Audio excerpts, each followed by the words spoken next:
Hindi lahat ng kwento ng pag-ibig ay sinusubok ng pagtutol ng magulang. May mga pagkakataon na ang pinaka-inaasahang balakid ay siya ring nagiging pinakamalakas na sandigan. Ganito ang naging kwento ng relasyon nina Edo at Vianzi, isang pagmamahalang hinubog hindi lamang ng damdamin, kundi ng pag-unawa at pagtanggap ng mga magulang ni Vianzi. Mula pa noong una, malinaw sa mga magulang ni Vianzi na mas mahalaga ang kaligayahan ng kanilang anak kaysa sa opinyon ng iba. Hindi sila bulag sa mga hamon ng isang relasyon, lalo na sa panahong maraming mata ang nakamasid at maraming bibig ang handang manghusga. Ngunit para sa kanila, sapat nang makita na si Vianzi ay masaya, may ngiti sa labi, at may taong handang gumalang, magmahal, at tumanggap sa kanya ng buo. Unang ipinakilala ni Vianzi si Edo sa kanyang pamilya nang may halong kaba at pananabik. Alam niyang hindi lahat ng magulang ay bukas agad sa relasyon ng kanilang anak, lalo na kung may pagkakaiba sa pinagmulan, estado sa buhay, o pananaw sa mundo. Ngunit laking gulat niya nang salubungin si Edo ng mainit na ngiti at bukas na puso ng kanyang mga magulang. Hindi nagmadali ang mga magulang ni Vianzi sa paghusga.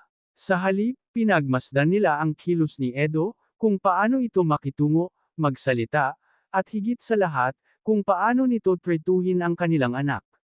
Nakita nila ang respeto sa bawat salita, ang malasakit sa bawat kilos, at ang katapatan sa bawat pangako. Isang gabi, nagkaroon sila ng misensinang usapan. Hindi ito interogasyon, kundi isang pag-uusap na puno ng pag-unawa. Tinanong ng ama ni Vianzi si Edo tungkol sa kanyang mga pangarap, sa mga plano niya sa buhay, at sa kung paano niya nakikita ang kinabukasan kasama si Vianzi. Hindi naghahanap ng perpektong sagot ang mga magulang, ang hinahanap nila ay katotohanan. At doon nila napatunayan na hindi basta-basta ang nararamdaman ni Edo. Hindi ito panandaliang saya, kundi isang seryosong intensyon. Nakita nila ang determinasyon, ang kahandaang magsakripisyo, at ang pangakong hindi sasaktan ang kanilang anak. Para sa ina ni Vianzi, pinakamahalaga ang emosyonal na kalagayan ng kanyang anak. Napansin niyang mas naging bukas si Vianzi, mas naging masigla, at mas may kumpiyansa sa sarili mula nang dumating si Edo sa kanyang buhay. Bilang isang magulang, iyon ang pinakamatibay na ebidensya na tama ang direksyong tinatahak ng relasyon. Hindi man perpekto ang mundo nina Edo at Vianzi, malinaw sa lahat na hindi hadlang ang kanilang pamilya. Sa halip, naging gabay ang mga magulang ni Vianzi, handa silang magpayo kapag kinakailangan, sumuporta kapag may pagsubok, at umunawa kapag may pagkukulang. May mga pagkakataong may naririnig silang masasakit na salita mula sa ibang tao. May mga opinyong hindi hinihingi, at mga hasgang hindi patas. Ngunit sa bawat ganitong sitwasyon, nanatiling matatag ang mga magulang ni Vianzi.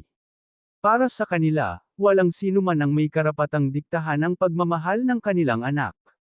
Kung mahal mo at iginagalang ang anak namin, mahal ka rin namin, ito ang simpleng prinsipyong pinanghahawakan nila. Hindi nila hiniling na maging perpekto si Edo, hiniling lamang nila na maging totoo, responsable, at mapagmahal. Sa paglipas ng panahon, mas tumibi ang samahan nina Edo at Vianzi. At sa likod ng bawat ngiti, bawat tagumpay, at bawat pagsubok na kanilang nalampasan, nandoon ang mga magulang ni Vianzi, tahimik ngunit matatag na sumusuporta. Ang kwento nila ay patunay na hindi lahat ng magulang ay kontrabida sa kwento ng pag-ibig. May mga magulang na handang maging tulay, hindi pader. Handang makinig, hindi humusga. At handang mahalin ang taong nagpapasaya sa kanilang anak.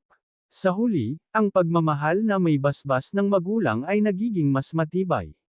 At sa relasyon nina Edo at Vianzi, malinaw na ang pundasyon ay hindi lamang pag-ibig, kundi paggalang, pagtanggap, at pamilya.